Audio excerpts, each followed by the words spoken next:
홍 구령사업과 선교사역과 구제사역에 온전히 쓰일 줄 믿사오며 이 모든 말씀 예수님의 이름으로 기도드립니다. 아멘. 좋은 아침입니다. 지난주 주일 예배 후에 제가 우리 집사람에게 집에 가서 혼났습니다. 설교 어렵게 한다고요. 그러면서 고인이 되신 조용기 목사님은 설교를 쉽게 하는데도 성도들이 다 은혜를 받는데 왜 당신은 설교를 어렵게 하냐고 말이지요. 여러분, 제가 조용기 목사님입니까? 예수 믿으면 영혼이 잘 되고 범사가 잘 되고 강건할 줄 믿습니까? 아프신 분도 손 드세요. 나사렛의 예수 이름 명하노니 병만은 물갈지어다. 믿습니까? 믿습니까? 믿습니까? 조영기 목사님께서 이렇게 설교하시면 성도들이 구름대처럼 몰려왔습니다. 제가 이렇게 설교하면 어떨까요? 있는 성도들 벌떼처럼 떠나지 않겠습니까? 뭐 사기꾼 같다고 하면서 말이죠. 그리고 서울의 큰 교회를 담임하고 계신 유명한 유모 목사님은 성도들의 마음을 어루만지며 쉽게 설교한다고 하며 저도 그렇게 좀 하라고 하더군요. 뭐 예수 동행 일기로 유명한 목사님 계시지 않습니까? 우리 교회 마치 유장로님처럼 아주 온화하게 보시는 분 말이지요. 그런데 저는 이 눈썹이 산적 같고 이 깍두기 머리에 꼭 독재자 김정은처럼 생긴 제가 그분처럼 설교하면 어떻겠습니까? 징그럽고 낯간지러워서 여기 앉아있을 분 있겠습니까? 저도 설교를 쉽고 재밌게 하려고 엄청 노력하고 있습니다. 얼마 전 젊은 청년으로부터 충격적인 말을 제가 들었습니다. 그분이 저에게 설교 중에 하시는 목사님 조카는 하나도 웃기지 않는다고 하더군요. 유머스러운 말을 했는데 아무도 반응하지 않는 유머를 요즘 유행하는 말로 뭐라고 하죠? 아재 개그. 한 세대가 지난 아저씨들의 개그라는 이런 말이지요. 그때 제가 깨달았습니다. 이제 나도 나이가 든 아저씨구나 하고 말이지요. 제 마음의 나이는 여전히 이팔 청춘 24살인데 말입니다. 그러고 보니 우리 집 큰 녀석이 내일 모레면 24살이 되겠네요. 1999년 2월생이니 말이지요. 제가 앞으로 쉬운 설교를 하도록 억수로 노력하겠지만 문목사 스타일 바꾸기는 쉽지 않을 것 같습니다. 제가 국문학을 공부했으면 했어야 했는데 그러지를 못하고 그 딱딱한 전작과와 법학과와 그리고 신학을 공부하는 바람에 설교가 물 흐르듯 부드럽지 못하고 논리적이며 분석적이며 철학적인 것에 대해서는 여러분들이 좀 이해를 해 주시기 바랍니다. 자, 몸의 긴장도 풀고 설교에 집중하기 위해 먼저 앞뒤 돌아보시며 지난주에 했던 인사말로 서로 인사합니다. 지난주 인사말이 뭐였죠? 역시 기억력이 좋으신 분. 내 탓입니다. 근데 똑같이 하면 좀 성의가 부족해 보이니까 오늘은 좀 더 진지한 마음을 담아 이렇게 인사합니다. 모든 게 다 내 탓입니다. 자, 서로 돌아보며 한번 인사합니다. 모든 게 다 내 탓입니다. 모든 게 다 내 탓입니다. 맞습니다. 이 인사는 아무나 할 수 있는 그런 인사말이 아닌 진리를 아는 사람만이 할 수 있는 말이지요. 진리를 깨닫고 보면 모든 문제의 근원이 밖에 있는 것이 아니라 내 안에 있는 것이니까요. 원망도, 불평도, 서운함도, 미움도, 슬픔도, 기쁨도 다 내 속에서 나오는 것입니다. 내 속에 예수 그리스도가 있으면 은혜와 평강 그리고 감사가 넘치는 천국이고 내 속에 그리스도가 없으면 불평과 원망 그리고 이를 갈게 되는 것 말이지요. 우리 참교회 가족들은 예수님을 문 밖에 홀로 세워두지 마시고 여러분 마음에 영접할 수 있기를 축복합니다. 그러면 그는 나로 더불어 먹고 나는 그로 더불어 먹음으로 매일의 삶이 잔칫날이 되는 것이니까요. 오늘 본문도 밖의 것으로 보지 마시고 안의 것으로 볼 수 있기를 축복합니다. 5절 6절입니다. 어떤 사람들이 성전을 가리켜 그 아름다운 돌과 헌물로 꾸민 것을 말하며 예수께서 이르시되 너희 보는 이것들이 날이 이르면 돌 하나도 돌 위에 남지 않고 다 무너뜨려지리라. 지난주에 잠시 언급했듯이 예수님 당시의 성전은 누구에 의해 정축되고 있었습니까? 바로 헤롯입니다. 헤롯은 유대인이 아닌 이두메 사람으로 에돔 족속이지요. 그래서 그 성전을 헤롯 성전이라고 부릅니다.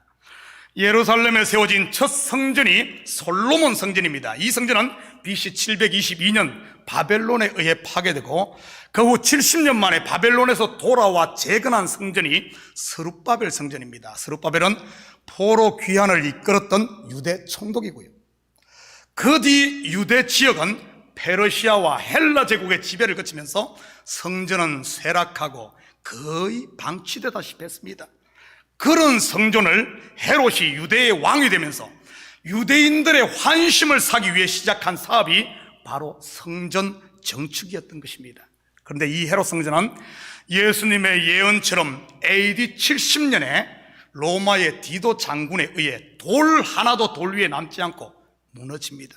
그렇다면 성전이 무너진다는 본문의 예언은 우리와는 상관없는 말씀일까요? 지금 우리에게는 그 성전이 무너지고 없으니 말이지요. 여러분, 이처럼 성경을 겉으로만 보면 나와는 무관한 옛날 옛적의 이야기가 되고 마는 것입니다. 옛날에 그랬으니 우리가 교훈을 삼자 정도로밖에 볼 수 없지요. 제가 뭐라고 했습니까? 성경을 밖의 것으로 보지 말고 안의 것으로 보자고 했습니다. 여러분에게 묻겠습니다. 지금 여러분의 성전은 어디에 있습니까? 199-03 32nd Avenue 플러싱 뉴욕에 있습니까? 밖의 것으로 보지 말자니까요. 성전이 어디에 있죠? 바로 예수 그리스도를 주로 영접한 내 안에 있지요. 바로 여러분 안에 말입니다. 고린도전서 3장 16절입니다. 너희는 너희가 하나님의 성전인 것과 하나님의 성령이 너희 안에 계시는 것을 알지 못하느냐? 그렇다면 아름다운 돌과 흙물로 꾸민 무너져야 할 내 속의 성전은 무엇일까요? 먼저 아름다운 돌부터 살펴보도록 하겠습니다. 무너질 아름다운 돌의 반대가 뭘까요? 아름답지 않은 돌입니까? 유식한 말로 어글리 스톤입니까? 마가복음 12장 10절입니다.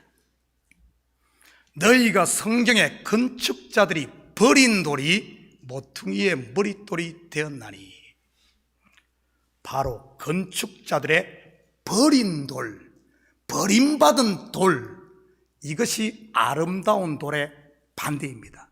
버린 돌. 여러분, 돌은 히브리어로 아벤이라고 하는데 이는 아들을 뜻하는 단어와 같습니다. 아들도 아벤입니다. 그렇다면 건축자들로부터 버림받은 돌, 버림받은 아들의 실체는 누구를 말하는 것일까요? 육신을 입고 오신 예수를 말하는 것이지요. 성경의 다른 곳에서는 이 버림받은 돌을 깨어진 호렙산 반석 또는 깨어진 첫 번째 십계명 돌판으로도 묘사하고 있습니다. 그런데 건축자들로부터 버림받은 그 돌이 어떻게 되죠? 모퉁이의 머릿돌이 되지요. 이 머릿돌의 실체는 누구입니까? 바로 부활 성천하셔서 영원한 교회의 머리가 되신 그리스도 아닌가요? 다시는 깨지지 않는 두 번째 십계명 돌판 말이지요. 그렇다면 무너질 아름다운 돌은 무엇이겠습니까? 무너질 아름다운 돌, 마태복음 23장 27절입니다. 화 있을진저 외식하는 서기관들과 바리새인들이 회칠한 무덤 같으니 겉으로는 아름답게 보이나 그 안에는 죽은 사람의 뼈와 모든 더러운 것이 가득하도다. 바리새인들과 서기관들이 쌓은 겉의 것인 회칠한 무덤, 곧 율법의 의로 쌓은 이것이 바로 아름다운 돌입니다. 회칠한 무덤과 같은 겉만 아름다운 외식들 말이지요. 율법을 주신 목적은 바로 내가 죽은 뼈만 남은 시체요, 모든 더러운 것이 가득한 죄인 중에 괴수임을 드러내기 위해 주셨는데, 그 겉을 화려하게 회칠만 하고 있으니 어떻게 되겠습니까? 그 무덤 파헤쳐야 되는 것 아닌가요? 그래야 죽은 시체임과 죄를 드러낼 수 있으니까요. 오늘 본문으로 말한다면 성전이 무너져야 하는 것이지. 혹시 내 속에 있는 성전이 이처럼 율법의 의로 세운 옛 성전은 아닌가요? 나는 일주일에 2번씩 금식하고 박하와 회양과 근처에 11조까지 드리고 성교비도 꼬박꼬박 잘 보내고 연말이면 부르유 돕기 성금도 내고 성경을 100독이나 하고 뭐도 하고 그러면서 속에는 불평과 불만, 시기와 질투로 가득 차 눈을 헐기며 다니는 죽은 뼈로 가득한 무덤 말이지요. 겉은 화려하고 장엄한데 속은 강도의 소굴이, 그런 옛 성전 말입니다. 이런 옛 성전 무너져야 할까요? 아니면은 회칠에다가 금칠까지 해야 할까요? 무너져야지요. 성도에게 있어 내 속에 있는 이러한 옛 성전은 무너짐이 복인 줄 믿습니다. 7절입니다. 그들이 물어 이르되 선생님이여, 그러면 어느 때에 이런 일이 있겠사오며 이런 일이 일어나려 할 때 무슨 징조가 있사오리까? 사람들이 물은 질문은 2가지입니다. 바로 때와 징조이지요. 예수님께서 때에 대해서 그들에게 말씀을 해 주었나요? 서기 2022년 11월 14일이니라 하고 말이지요. 참고로 11월 14일은 여기 있는 문목사 생일입니다. 올해는 생일 지났으니 내년 제 생일 기억하시고 케이크들 사 오시라고요. 농담입니다. 뭐 제가 또 아재 개그를 했나요? 본문의 평행 구절을 한번 볼까요? 마태복음 24장 36절입니다. 그러나 그 날과 그 때는 아무도 모르나니 하늘의 천사들도 아들도 모르고 오직 아버지만 아시느니라. 우리는 여기서 한 가지 의문을 품을 수 있습니다. 예수님과 하나님 아버지는 분명 한 분이신데 어떻게 하나님은 아는데 예수님은 모를 수 있지? 하고 말이지. 이곳에 계신 분들은 모두 성부, 성자, 성령이 한 분이신 삼위일체를 믿는 줄 믿습니다. 성경을 겉으로만 보다 보면 이러한 자체 모순에 빠질 수 있습니다. 아니, 한 분이라면서 자기는 모르고 하나님은 안다 그러니 이것이 어떻게 된 겁니까? 그렇다면 예루살렘 성전이 언제 무너졌습니까? 앞에서 말씀드렸듯이 AD 70년입니다. 예수님의 공생애가 AD 30년경이니 바로 코앞에 닥친 일이었지요. 제자들의 나이를 예수님 또래로 친다면 이 일은 그들의 생전에 일어나는 일입니다. 실제로 사도 요한 같은 사람은 AD 95년에서 100년 사이에 죽었으니까요. 그리고 본문 32절에서는 이 세대가 지나가기 전에 모든 일이 다 이루어지리라고 하셨지요. 예루살렘 성전의 무너짐은 하나의 표적인 것입니다. 여러분, 이 표적이라는 말은 헬라어로 세메ion인데 영어로 말하면 사인입니다. 마치 제가 손가락으로 저 뒤에 시계를 가리키면 가리키는 이 손가락은 표적 세메ion이요, 가리키는 실체가 되는 시계가 바로 실체인 것이지요. 그렇다면 성전의 무너짐, 성전이 무너짐의 이 실체는 무엇을 말하는 것일까요? 돌 성전, 눈에 보이는 성전은 무너지는 것 말이지요. 먼저는 성전으로 오신 예수 그리스도의 십자가 죽음을 말합니다. 예수님이 죽어야만 율법의 요구를 충족하는 하나님의 공의가 이루어지고 저와 여러분의 죄사함의 길이 열리기 때문이지요. 두 번째는 그와 연합된 성도들 속에 무너질 옛 성전인 육신의 생각, 곧 옛 자아인 것입니다. 제가 서두에 오늘 본문을 겉의 것으로 보지 말고 안의 것으로 보자고 했습니다. 이처럼 안의 것으로 보게 되면 왜 예수님께서 그때를 모른다고 했는지 알게 될 것이니까요. 여러분 속에 있는 율법 성전은 언제 무너집니까? 사도 바울의 경우를 한번 볼까요? 고린도전서 15장 31절입니다.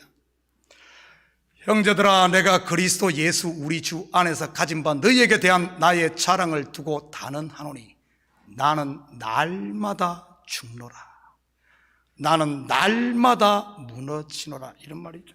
로마서 7장 21절에서 24절입니다.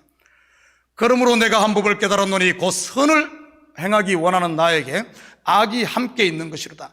내 속사람으로는 하나님의 법을 즐거워하되 내 지체 속에서 한 다른 법이 내 마음의 법과 싸워 내 지체 속에 있는 죄의 법으로 나를 사로잡는 것을 보는도다.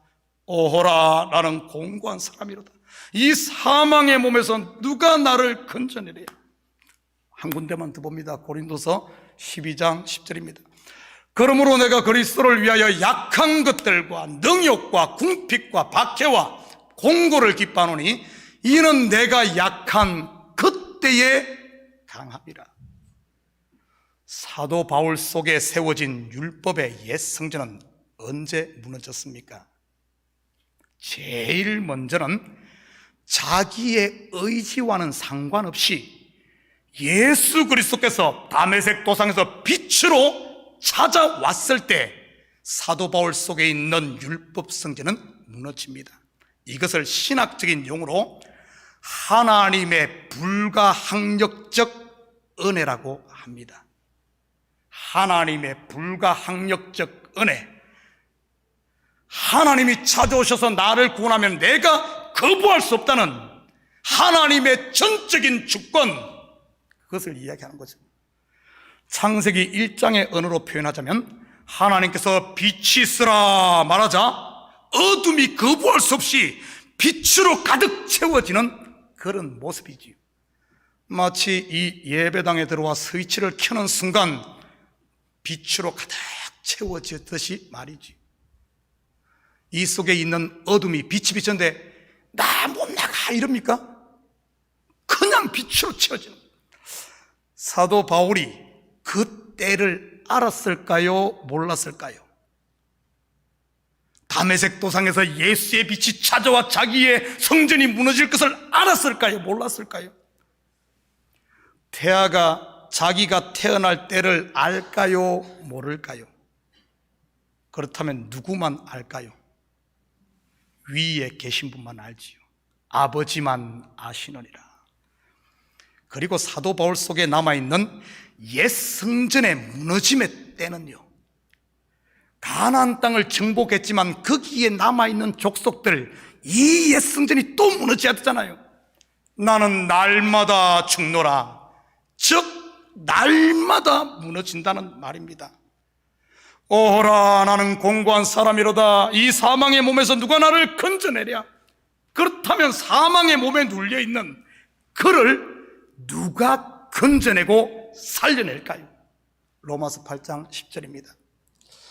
예수를 죽은 자 가운데서 살리신 이의 영이 너희 안에 거하시면, 그리스도 예수를 죽은 자 가운데 살리신 이가 너희 안에 거하시는 그의 영으로 말미암아 너희 죽을 몸도 살리시리라.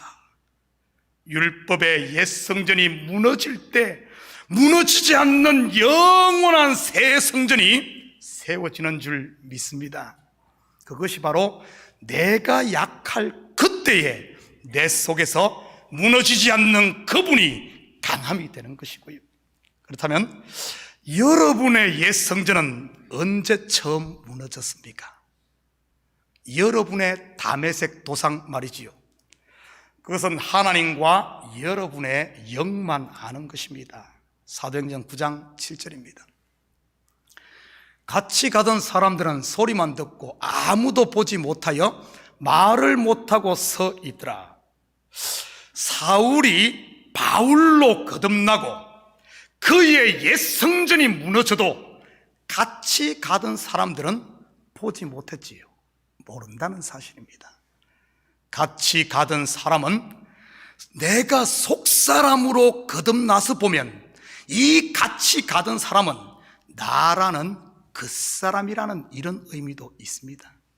그래서 성령으로 거듭났다 할지라도 내가 여전히 그 사람에 머물고 있으면 자기가 거듭났는지 모를 수 있다는 이런 말입니다.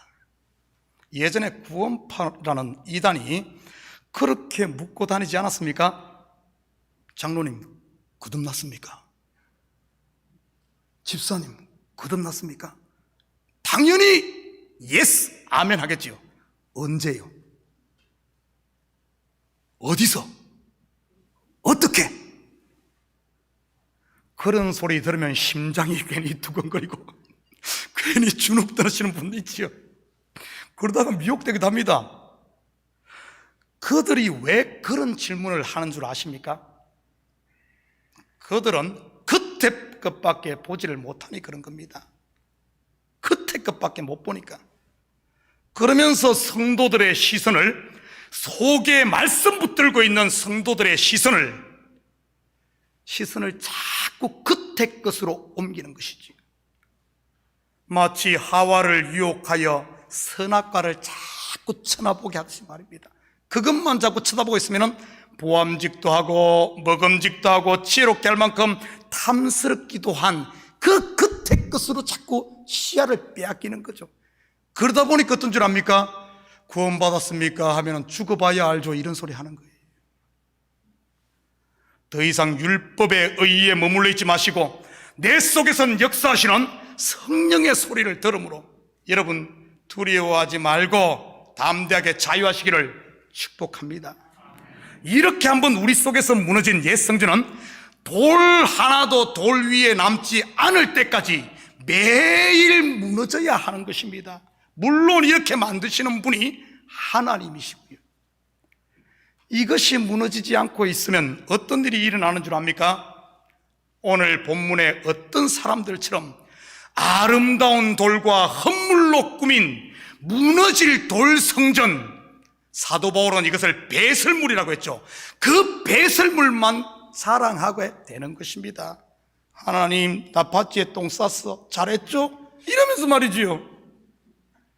마치 고양이가 쥐를 물어다 놓고 주인한테 칭찬받겠다고 꼬리 탁 치켜세우고 이러는, 혹시 그 모습이 내 모습 아닌가? 그런데 사도 바울처럼 매일 옛 성전이 무너지는 사람은요, 갈라디아서 2장 20절입니다. 내가 그리스도와 함께 십자가에 못 박혔나니 그런즉 이제는 내가 사는 것이 아니요 오직 내 안에 그리스도께서 사시는 것이라. 이제 내가 육체 가운데 사는 것은 나를 사랑하사 나를 위하여 자기 자신을 버리신 하나님의 아들을 믿는 믿음 안에서 사는 것이라. 바로 새 성전이신 그리스도와 함께 사는 것이요 믿음 안에서 사는 것입니다. 요한계시록에서는 이런 성도의 삶을 왕노릇한다고 표현하지요. 확인합니다. 요한계시록 20장 6절입니다. 이 첫째 부활에 참여하는 자들은 복이 있고 거룩하도다. 둘째 사망이 그들을 다스리는 권세가 없고 도리어 그들이 하나님과 그리스도의 제사장이 되어 1000년 동안 그리스도와 더불어 왕노릇 하리라. 여러분 자신을 한번 살펴보시기 바랍니다. 그리스도가 나의 왕이요 머리로서 나는 그와 온전히 연합된 지체인지 말이지요. 그리스도의 기쁨이 나의 기쁨이고 그분의 뜻이 나의 뜻인지 말이지. 그리스도가 참교회의 머리 아닙니까? 여러분은 참교회와 함께 기뻐하고 참교회와 함께 아파할 때 여러분 이게 바로 하나된 모습 아닐까요?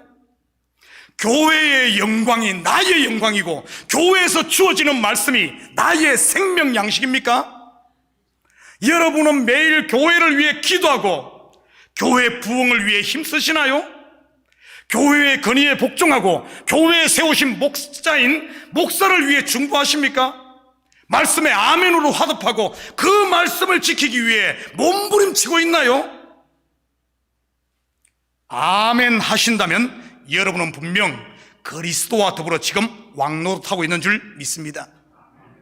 그렇다면 우리 속에 있는 옛 성전이 무너지는 징조는 무엇일까요? 첫째는 난리와 소요, 그리고 민족이 민족을, 나라가 나라를 대적하여 일어납니다. 창세기 25장 22절 23절입니다. 그 아들들이 그의 태 속에서 서로 싸우는지라 그가 이르되 이럴 경우에는 내가 어찌할꼬 하고 가서 여호와께 붙자온대. 여호와께서 그에게 이르시되 두 국민이 내 태중에 있구나. 두 민족이 내 복중에서부터 나누이리라. 이 족속이 저 족속보다 강했고 큰 자가 어린 자를 섬기리라 하셨더라. 누구의 이야기죠? 이삭의 아내 리브가의 이야기죠. 그녀의 태에서부터 에서와 야곱 두 국민이 싸우고 있습니다. 한 태에서 두 민족이, 두 나라가 지금 싸우고 있는 것이지요. 이것은 바로 내 속 한태 나라는 내 속에 에서와 야곱 둘이 있는 것입니다. 내 속에 성령의 세 사람과 육신의 옛 것들이 둘이 지금 요 있는 것을 말하고 있는 거예요. 결국 장자인 에서 곧 율법 성전은 무너지고 예수 그리스도의 예표인 새 성전인 야곱이 세워지는 것이지요. 이스마엘과 이삭의 분쟁도 마찬가지인 겁니다. 아브라함 한 집안에서 일어난 일 아닙니까? 이스마엘이 먼저고 이삭이 자라가니까 분쟁이 나고 결국에는 하나가 쫓겨나고 이런 일들, 지금 우리 속에서 옛 성전이 무너지는 그 이야기를 말하고 있는 겁니다. 이것은 무엇을 말하는 것입니까? 내 속에 진리의 말씀, 이삭, 야곱, 진리의 말씀이 들어오면 반드시 율법의 의로 왕노로 됐던 나라는 육신적인 생각은 요동하게 되는 것입니다. 예수님이 오시자 귀신들이 떨며 요동하듯이 말이지요. 이것은 교회도 마찬가지입니다. 진리의 말씀이 전해지면 속에 숨어있던 가짜들이 분란을 일으키며 겉으로 드러나는 것이지요. 육신의 생각이라는 나라가 은혜 아래에 있는 성령의 나라를 대적하며 일어나는 것입니다. 누가 승리할까요? 두말하면 잔소리죠. 당연히 그리스도의 나라이지. 교회 가운데 일어나는 분쟁이나 성도 속에 일어나는 소요는 살아있음의 정표요 성장의 징조인 줄 믿습니다. 지금 우리 참교회도 그런 징조들이 여기저기 나타나지 않습니까? 이것은 축복의 징조요 부흥의 징조인 줄 믿습니다. 믿습니까? 믿습니까? 믿습니까? 아이, 거봐요, 거봐. 저는 조용기 목사님이 아니질 않습니까? 조용기 목사님이 이렇게 했다면 예배당이 떠나가라고 아멘, 아멘 이럴 텐데 더 이상 저한테 조용기 목사님처럼 설교하라고 그러지 말아요. 안 되니까. 두 번째 징조는 큰 지진과 기근과 전염병입니다. 지진은 땅의 기초가 흔들리는 것으로 겉의 것으로만 보던 관점들이 흔들리는 것입니다. 이것이 다가 아니었네 하면서 말이지. 지금 본교회 성도들 가운데 지짐나신 분들 많을 것입니다. 내가 성경을 다 안다고 생각했는데 목사님 설교 들으면 뭔 소리인 줄을 대간줄을 알 수 없으니 말이지요. 여러분, 좋은 징조인 줄 믿습니다. 지진 나는 게 사는 길이에요. 그래야 옛 성전이 무너지니까요. 아멘.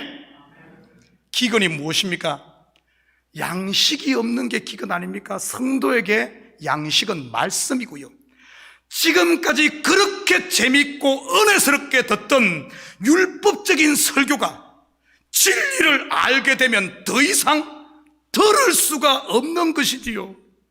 집사님 한 분이 이런 고백을 하더군요. 목사님, 이제는 옛날에 듣던 그 설교 들으니 구역질이 나려고 하더군요. 여러분, 구역질 나야 됩니다. 구역질 나야 돼요. 다 큰 어른이 영아들이 먹는 젖 그거 빨고 있으면 어떻겠어요? 여러분, 그거 먹을 수 있을 것 같아요? 애들은 맛있게 쭉쭉 빠는데 여러분에게 그것을 주면은 비린내 나서 토할걸요? 언제까지 젖만 빨고 있겠습니까? 이제는 젖 대신 꿀을 먹어야 하지 않을까요? 여러분, 가나안 땅의 다른 애칭이 뭐죠? 젖과 꿀이 흐르는 땅이지요. 젖은 율법의 초보를, 꿀은 은혜와 진리의 복음을 말하는 것 아닙니까? 율법과 진리로 구원이 완성되는 땅이라는 뜻이지요.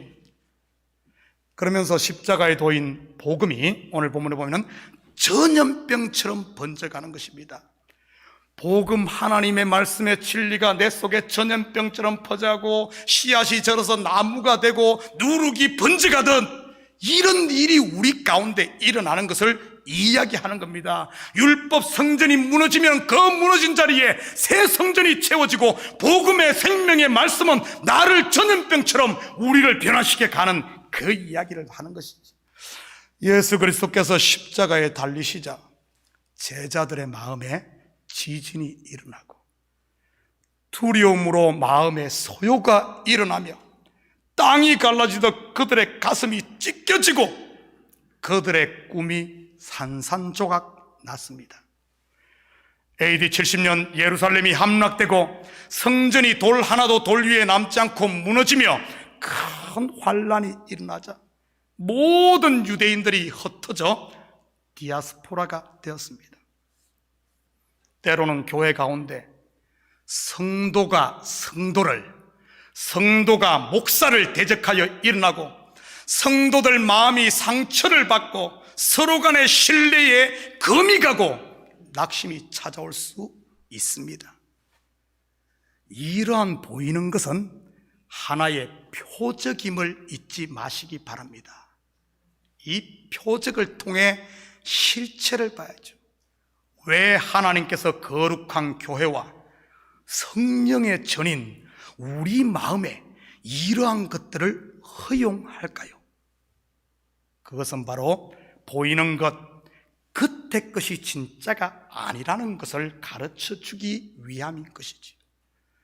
잠시 있다 없어질 겉의 것, 곧 모래 위에 집을 짓지 말고 무너지지 않은 속의 것, 곧 반석 되시는 그리스도 위에 믿음의 집을 지으라고 말이지요. 사랑하는 성도 여러분, 여러분의 삶의 현장인 가정과 직장, 교회 아니면 마음에 이런 징조나 무너짐이 있습니까? 요동하거나 겁먹지 마시고 오히려 감사하시기를 축복합니다. 무너져야 세워지는 거예요. 날마다 내가 죽어야 날마다 내가 사는 것이지. 그것은 바로 밤이 지나고 아침에 동이 터 오름의 징조요. 처음 하늘과 처음 땅이 사라지고 새 하늘과 새 땅이 내려옴의 징조요.